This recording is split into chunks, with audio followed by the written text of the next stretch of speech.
thằng Dũng không lấy mày, chó lấy mày. Con này nó không bao giờ thua tôi một câu. Nên mày nói câu nào cũng phải đáp lại câu đó. Thế giới này ai cũng tệ, có mình mẹ là nhất. Chứ mày thấy không, trong cái xóm này có ai mà nói tiếng Anh bằng cháu tao không? Học tiếng Anh, học trường quốc tế và lắm vô. Con thì không nuôi, mồm xanh xoét.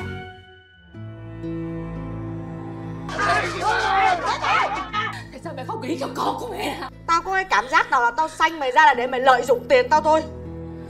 Bà ôm cái nhà này, tôi chết bà đừng bao giờ hối hận nha. Nhớ nha.